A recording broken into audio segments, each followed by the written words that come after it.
So Stormgate actually got a new patch. I think it was mostly done by people that were more dedicated to the game in the community than the actual developers themselves. Perhaps the story will be untold within this video about Stormgate's failure, a 30-year in the making. But I was just looking at the Stormgate on Steam, and the first, most recent post about it is play StarCraft 2 instead. I think that's how a lot of people just can summarize it. But let's find out why this was 30 years in the making a failure. I've been in the game industry for 30 years now. I started my career at Activision Santa Monica and worked on things like Return to Zork, MechWarrior 2, lead another startup after that, which was called Savage Entertainment, Star Wars, James Bond, Transformers, Scooby-Doo. After that, had a chance to work at Electronic Arts and Sony Santa Monica briefly before finally landing at Blizzard Entertainment. So you worked practically in every single major... Isn't there a slight problem where their main protagonist looks confused?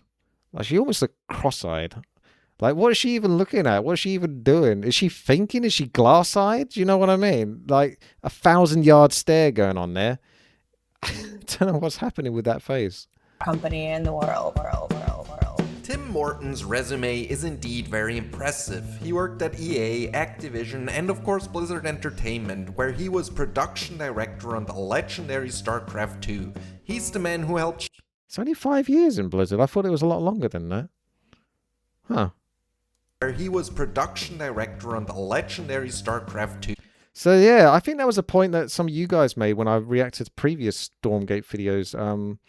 You guys were going on about, like, he's not even really been part of the StarCraft 2, at least the initial beta alpha phase, which is effectively the important part where the game is really being created by those that love it and want it to work.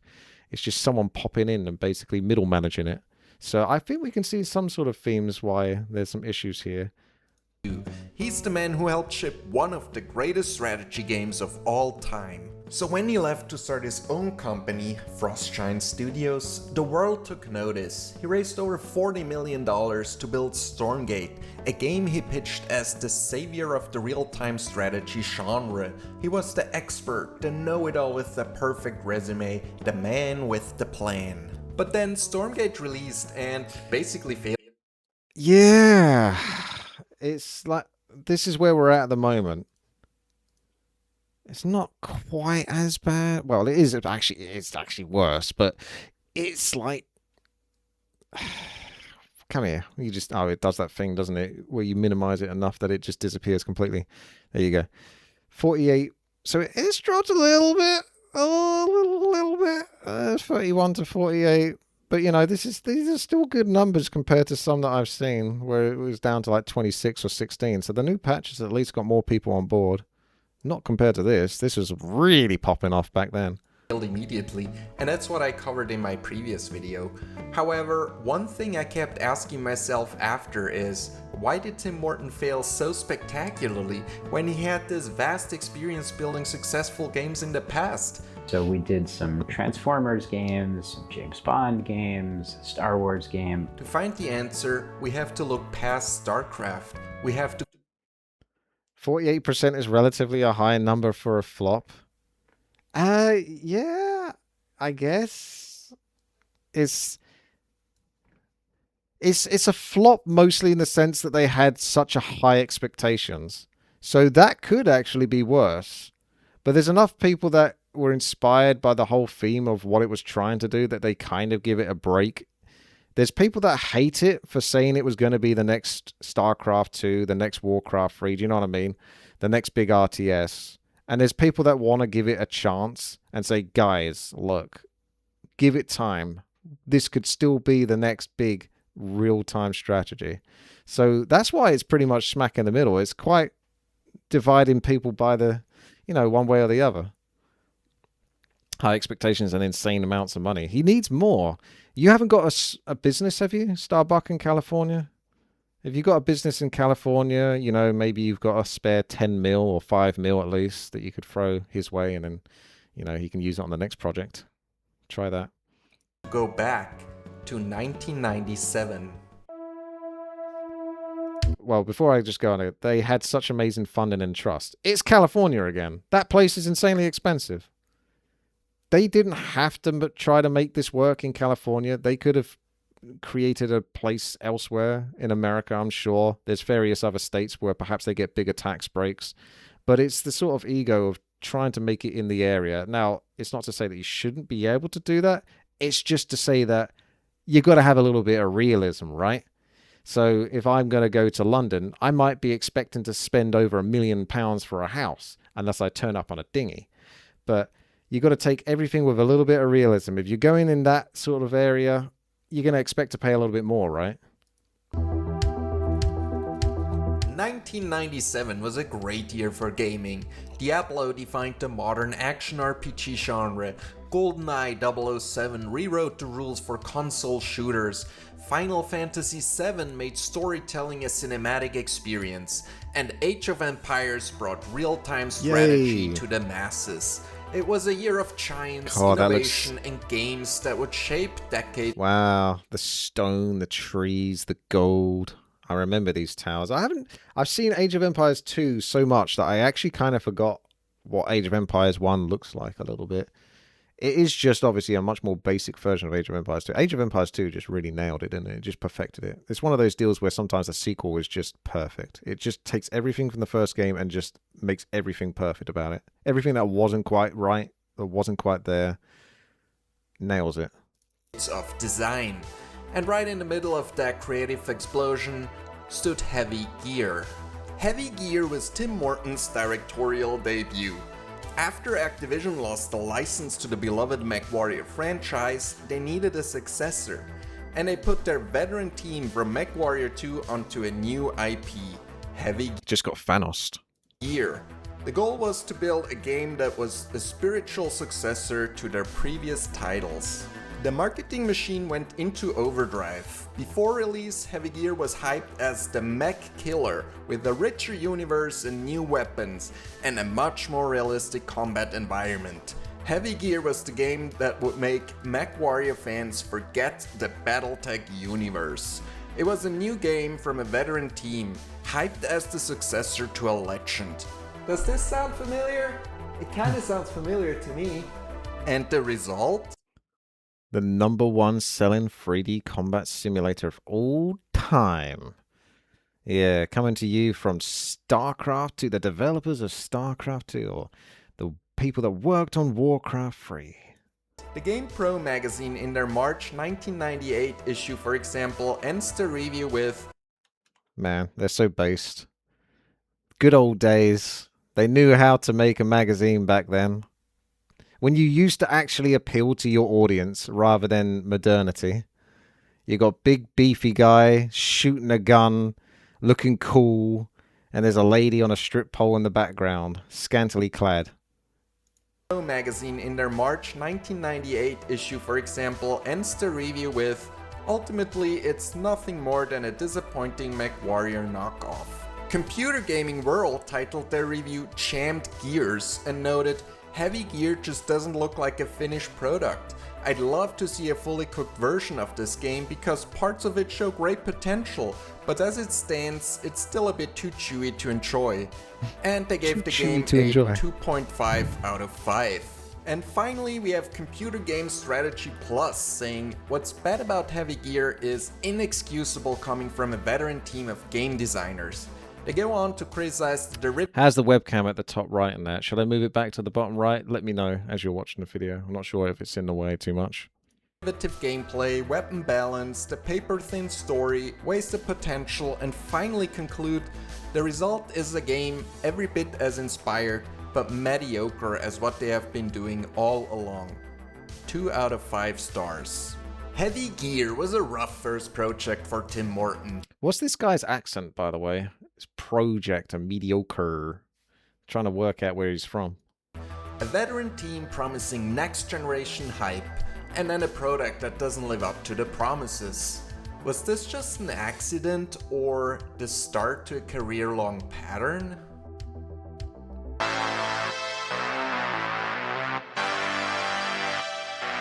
After Heavy Gear, Morten founded his own studio, Savage Entertainment, where he was serving as both its CEO and producer. For a decade, his studio specialized in porting big console hits to the PlayStation Portable. Results were a mass Aunt May got yeeted. importing big console hits to the PlayStation Portable. Yeet. The results were a masterclass in compromise. What's up guys, this is TechRex and today I'm going to review another PSP game. This is Transformers the game for the PSP, and this game is just pretty much awful, I have to say. It's just an awful mistake by the people who made this game. I did manage to almost beat this game, however I just couldn't resist the graphics, everything. It's just terrible. Transformers the game. I was waiting for him to say, I have been playing this game for 600 hours. It's awful. It sucks. The graphics are bad. I can't stand it, but I will beat it. Heavily criticized by reviewers, GameSpot called it sheer drudgery with aching slow controls and cramped and ugly levels. And the sequel, Transformers Revenge of the Fallen? Somehow even worse. One reviewer called this PSP port utter crap and one of the worst games on the system. Its most infamous feature? In a game about Transformers, you cannot transform. You're kidding, right? A Transformers game where you cannot transform? Marvel Ultimate Alliance 2. IGN labeled the PSP port one of the worst performing games I've seen this year. That looks clunky. With a terrible frame rate. Even Yeah. worse, the game's entire point, co-op multiplayer, was completely ripped out. Playing was frustrating, awkward. It looks like if you go to punch, the character's going to like wait probably 0.3 seconds before they even start the animation. And then the animation's going to be like twice as long as it needs to be before it actually lands the punch. It looks like one of those games. I just looking at that feels like it's painful to play. And honestly just felt terrible. Star Wars Battlefront 2, a cut-down version with an unstable frame rate, clunky controls, and the entire single-player campaign missing. The pattern was clear: get the contract, ship a product, and cut the features, the polish, and the soul to hit the deadline. Now, to be fair, maybe some of this is explained by the PlayStation Portable's technical limitations or tight budgets from the publishers, a kind of necessary evil in the world of contract porting. But it could also be a pattern of missed potential, feature cutting, and compromised execution. I'm not gonna lie, I like the camera angle. It could be because I'm biased towards like the isometric, but it kind of feels like a Warcraft 3 or StarCraft 2 custom game. Some PSP ports done by other studios were doing well after all.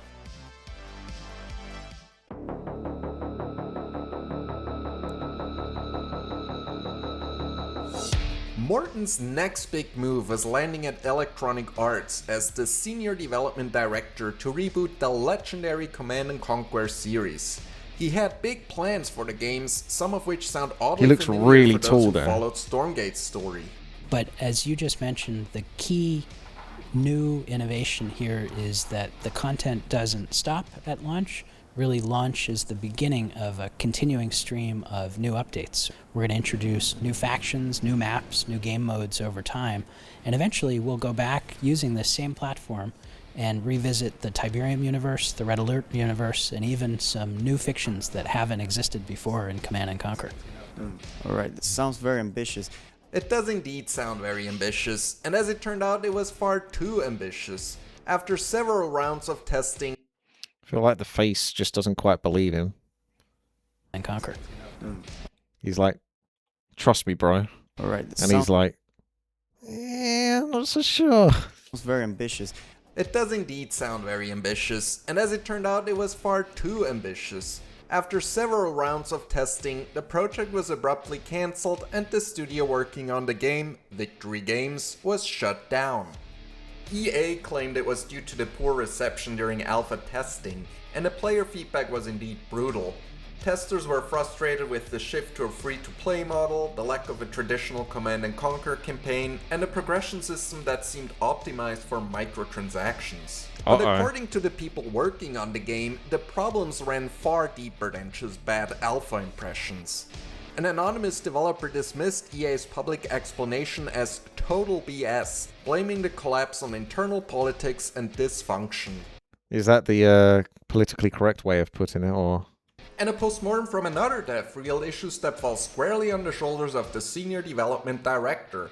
First, the priorities were completely backwards. Instead of building a fun RTS, the production was obsessed with the business model. The developer noted bluntly that, I mean, well, this is EA, right? So, you know, that's the catch. You get the money from the big corporation EA, but they're gonna wanna cut.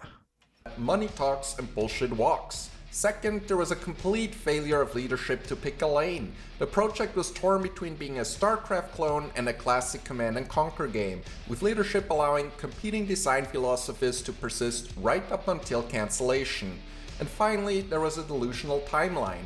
Just like we saw with Stormgate, the leadership was preparing to ship a product that was fundamentally broken. The game was officially 2 months away from open beta. This is starting to look a lot like Warcraft 3 Reforged. At the time we were cancelled, the game was about 2 months away from open beta. Do you remember, honestly, like, I can't remember if it was the preview. I think it was still like the BlizzCon like before Warcraft 3 released. Because the year before they were like, they showed off like more of the Stratham stuff, the Cullen of Stratham. And then the year afterwards, they were basically talking about the work they were recently doing effectively on the Night Elf reforged models and stuff like that. Like Night Elf and Undead, I think weren't even like playable properly in the game. Like just a few months beforehand. It's hard to remember now because it's like 5 or 6 years ago now, but it's something along those lines where within just a few months of Warcraft 3, because we didn't get the ladder properly, did we? It didn't come out with ladder, didn't have custom campaigns. It was missing a whole bunch of stuff that it was supposed to have. So they didn't even have they barely had the races up and running. The playable races. Isn't that crazy? But in reality, it should have been 2 more years. Now, at this point, it's definitely starting to look more and more like a pattern. Heavy Gear could be written off as inexperienced, the PSP ports could be blamed on budgets, but Command and Conquer was different. It was a well-funded and successful franchise, and Tim was positioned close enough to the wheel that his choices and oversight mattered. So, is every project led by Tim Morten destined to fail? Well, it's a bit... That looks like the guy... I mean, this was reminding me a bit of Warhammer. And then... Every project led by Tim Morten... This guy's kind of reminded me of, like, the film 300. The guy that's on the chariot talking about how his arrows will blot out the sun. He's got all the choppers like flying above him. Destined to fail? Well, it's a bit more complicated than that. My life for ire.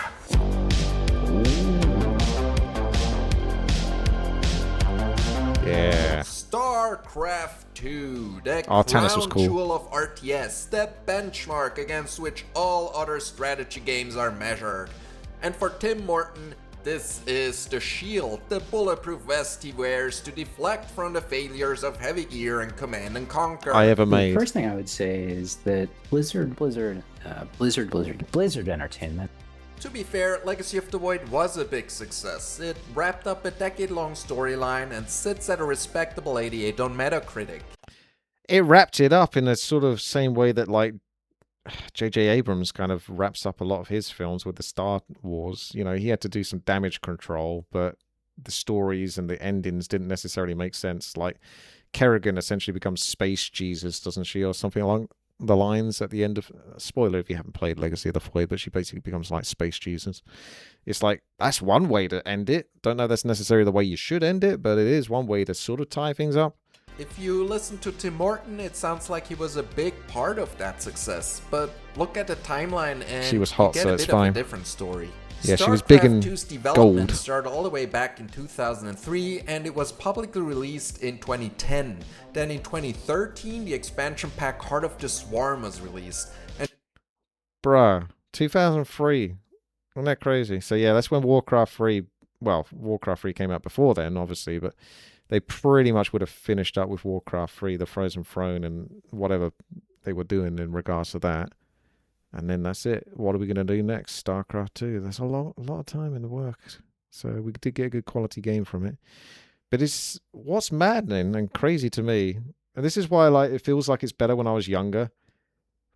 Basically because it was, but also because when I was younger, I got a lot of things within a shorter period of time. And I hadn't lived as long, so I hadn't noticed the stretch of time quite so long. So if you take, for example, I don't know, Warcraft 1 came out in 1994, right? Warcraft 2 came out like 1995. You had to wait a year for that. Then worst case scenario, Warcraft 3 comes out like 6 years later. I think it's 2001.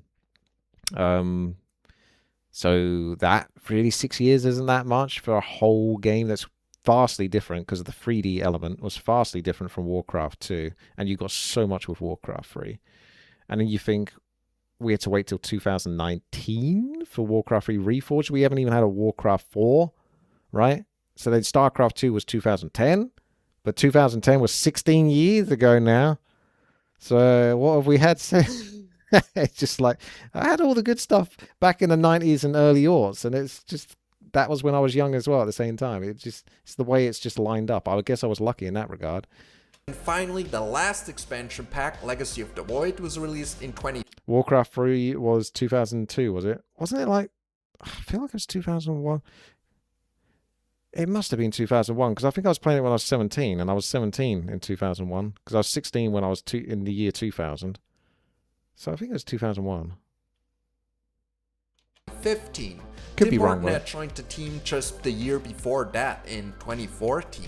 By the time he joined, all the units, the campaign structure, the entire creative vision was already set in stone.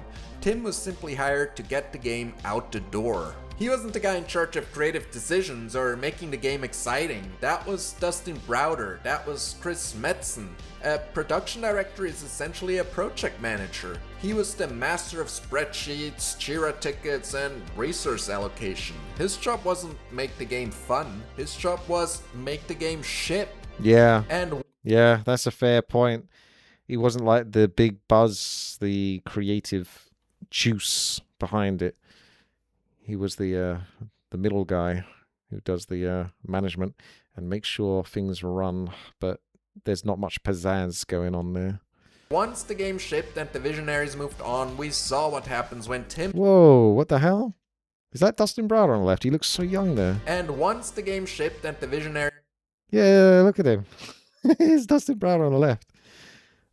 Man, that must have been Heroes of the Dorm. So yeah, that was the very early stages of Heroes, because that was the issue that Heroes of the Storm had a little bit, wasn't it?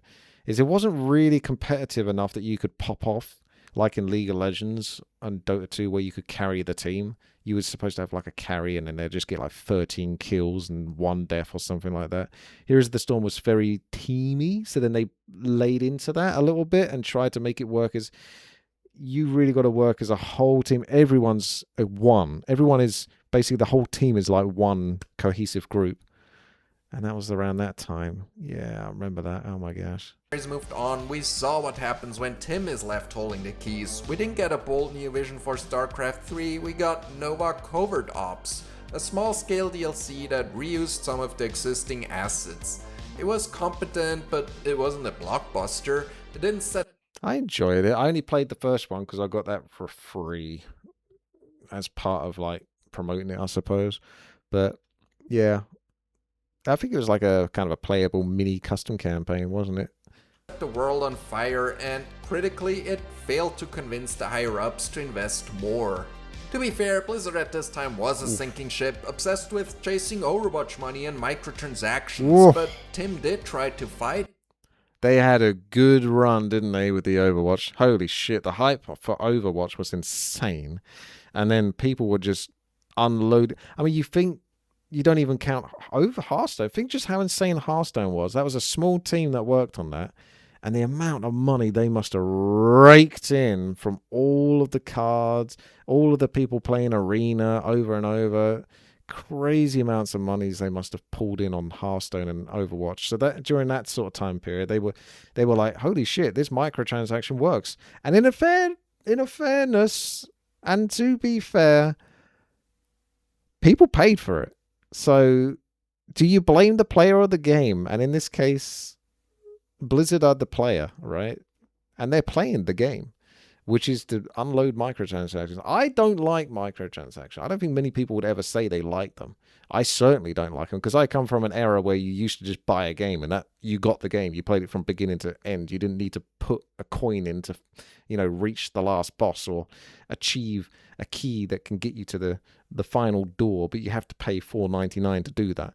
No, you just actually played the game. It was tough, and you played the game and you enjoyed it. It was simple, and that's what I like. I'm a simple man. But microtransactions, holy shit, did they go crazy with them in Hearthstone and Overwatch. They really... I mean, what was the latest Blizzard game? Oh, yeah, Diablo Immortal. Holy shit. They went down a dark path, didn't they? They got away with it with Hearthstone and Overwatch. Hearthstone, because it was a brand new thing, and it was very enjoyable. So a lot of people didn't really notice or get too annoyed because they were effectively buying the cards, which people... They kind of didn't feel like it was like too predatory. After you've done like 4 or 5 Hearthstone expansions, then you start to notice it's very predatory because you're having to disenchant like all of your previous epic cards that you've worked hard for to get a fourth of the cost back to put towards buying one of the good cards in the new expansion. So it became noticeable then, and this was roughly around the time that Overwatch had been out for a couple of years as well. And obviously, you're like, okay, another skin, there's like 15 million sprays and all of this kind of shit. There's so much crap that you can collect in that game. And then obviously they went real full-on mask off with Diablo Immortal and like 700% value, etc. Reports confirm he pitched a new Warcraft RTS and even a Call of Duty strategy game. I think Diablo 4, yeah. I don't even think Diablo 4 anything looked pretty. Do you know what I mean? It was grounded, it was realistic, and it looked fine for what it was.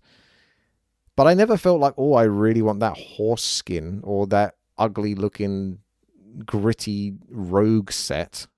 I never felt like I wanted any of it. Not that I would buy it anyway, so I'm definitely not their customer in that regard. So appealing to me wouldn't necessarily work. But I looked at the shop on Diablo 4 and so on. I just thought it all looked ugly. So I don't know how much money they made on that. I guess people were still there to buy it though. But he was shut down. Tim couldn't convince them that he had a vision worth backing, so frustrated he decided to leave Blizzard and built that vision himself.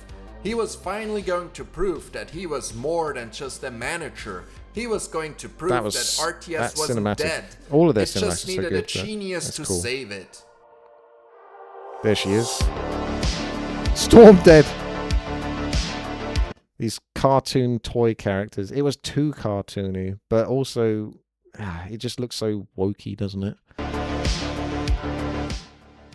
Having the flexibility to take the time necessary to achieve quality. So I never want to be in a situation again where we have to hit a date at all costs. Like it's important for ideas to have room. It's important to have the time to polish. Spoiler alert, he hit the date at all costs. I already covered the disaster of the Stormgate launch in my previous video. Check the link in the description if you want the full autopsy. This is a good video. I may have to have a sneak peek at that. You guys let me know in the comments below, obviously, if you want to see that too. But for those who are new here, here's the Stormgate speedrun. Raised $40 million, promised the social RTS of the future, released a campaign that looked like a mobile game ad, exited early access with a game that was still very much incomplete and lacking polish, and averaged just 27 concurrent players and sits at a 18. See, they've gone up since that point. Mixed rating on Steam. The only thing noteworthy that happened since I made that video is that the game received its first community update, adding a 2v2 ladder and 4 new units. That's As the name implies, the patch wasn't made by the actual developers. And that's what's crazy to me, is this is actually one of the most popular things I've heard about for Stormgate in a long time. And it was kind of mostly done by the community, which is possibly why it's popular, because they're on board with it already. But, you know, it says something, right? It was stitched together by unpaid volunteers trying to keep the lights on in an empty building. We also need to look at the ticking clock on their balance sheet, the Silicon Valley Bank loan. It kind of reminds me a little bit of like War3 Champions and Warcraft 3. Like the Warcraft 3 ladder wasn't working, right? I'll go off the white screen for a second. The Warcraft 3 ladder, when it released in Reforged I'm talking about, wasn't working properly. You didn't have custom campaigns, although not the War 3 Champions had anything to do with custom campaigns, but you got Hive Workshop doing like all the custom campaigns in the background. Chronicles of the Second War, you could download that and get that to work on Warcraft 3 Chronicles of the Second War, because you have to download them as separate maps rather than be custom campaigns. So there was ways that the community came up with to sort of make things that were in the game work again that didn't before, but you had to sort of work around it. And that's what War 3 Champions did with the ladder. They basically gave the community a place to go to play competitive games, and now they also do it with custom games as well over there. So, to be honest, the ladder is still way better than the actual ladder on Battle.net. The ladder on Battle.net, I think, is even still busted, and it's been fixed multiple times. Fixed. But it's not really. It's like, if it's fundamentally jank, then it still glitches like crazy, even at the best of times. We also need to look at the ticking clock on their balance sheet, the Silicon Valley Bank loan. As a reminder, according to their 2024 financial report, the company drew down a $2 million venture debt loan in July 2024. While they secured an extension on the interest-only period following the early access launch, the grace period expired on November. It's crazy. $2 million buys you just a year and a half, pretty much. So much money.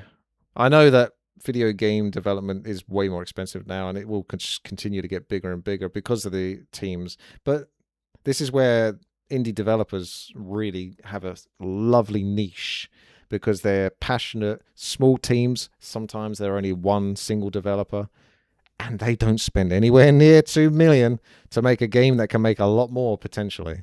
30th, 2025.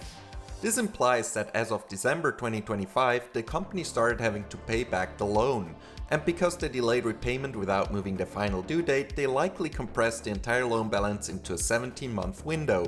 In other words, they now face payments of over $125,000 per month, while having next to no income at all. Ow.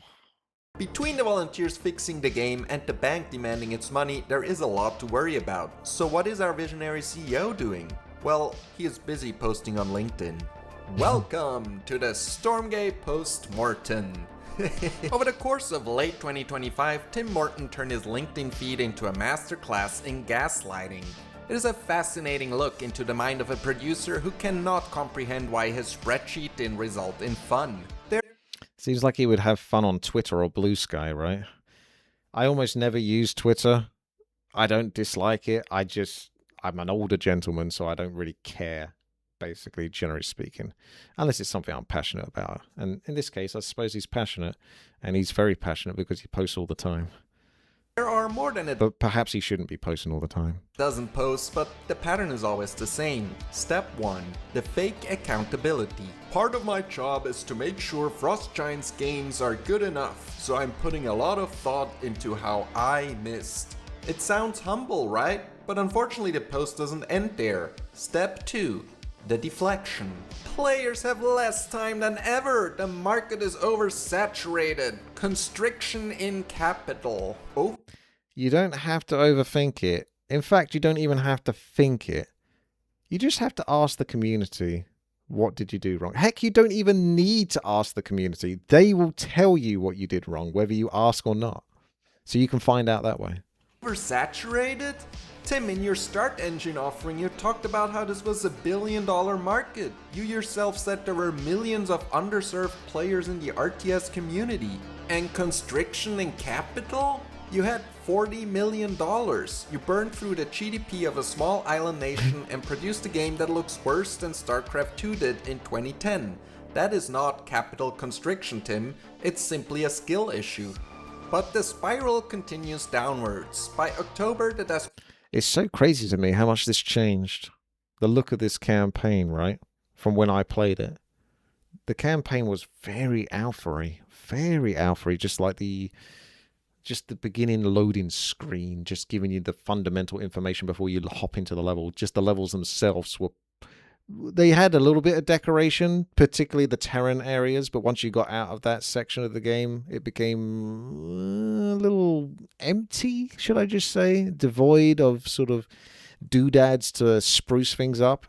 It actually looks like they put some effort into this, but from what I've heard, people say that this was still clunky to play, this campaign. I haven't actually got around to doing it yet. Inspiration sets in. He stops talking about fixing the story or the art. He starts talking about the only thing a producer understands, the tech. My goal is to strike a partnership that enables Frostgiant to capitalize on the tremendous technical investment that we've made in Snowplay. And honestly, he's right, because at this point the tech is the only thing of value left in the wreckage. The lore is generic, the gameplay is derivative, and the visuals are mocked universally. The only asset he hasn't completely devalued is the netcode. So what is his master plan? Does he license the engine? Well, to who? Who is lining up to pay 2 licensing fees, one to Epic for Unreal Engine and one to Tim for Snowplay, just to build a game in a genre that Tim says is oversaturated? He knows this, so he pivots to the final ask. Who can recommend publishers that are actually writing checks in the $5 million range? After burning $40 million, his solution is to ask for $5 million more. It can't hurt to ask, surely. What more have you got to lose? To make a new game, to capitalize on the tech. Tim Morten is blind to the simple reality that players don't fall in love with netcode. That's They fall cinematic. in love with world. This was the dumbest thing ever, but it's still fantastic. Does anyone remember this cinematic? If you see this bit and you do remember the cinematic, you will remember what happens. You might be able to see what's going to happen. That's not the smartest move. Now, albeit these Vikings cannot attack ground units whilst they're in the air because that's how they're designed. Now, whether that would happen that way in reality, I don't know. But let's just say, for example, in reality, they still couldn't. Would you decide to take on one of these big chaps by yourself? I don't think it's a good idea. But did it look cool in the cinematic? Yes, it did. They fall in love with characters and their stories. He succeeded at the logistics and did everything a great production director is supposed to do, except make a video game that anyone actually wants to play.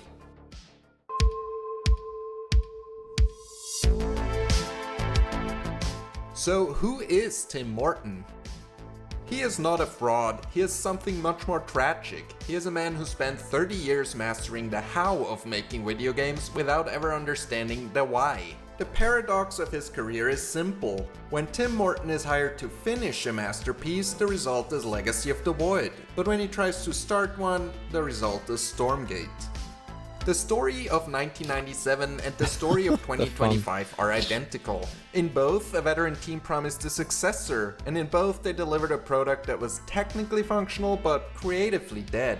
He spent his career believing that if the process is perfect, the passion will follow, but Stormgate stands as a $40 million monument to his mistake.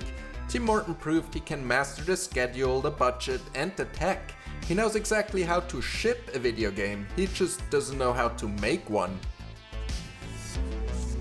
Are you fucking kidding me? What's the matter? Narrator dialogue. Okay. Button.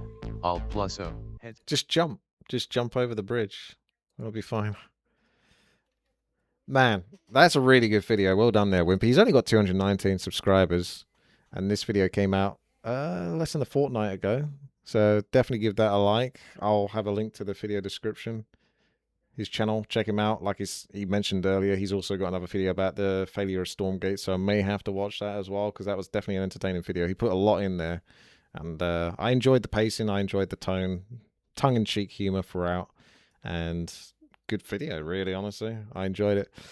Stormgate's a fascinating thing. It's always fun to talk about. And I always like sort of looking into it, because you guys are like giving your feedback as well when I do so, and a lot of it's spicy and it's enjoyable to read. So perhaps there's always something to learn from Stormgate. It's like one of those lessons that just are able to continuously teach a message, and everyone has their own opinion on what that message really is. So thanks for watching. Enjoy. I'll see you in the next one.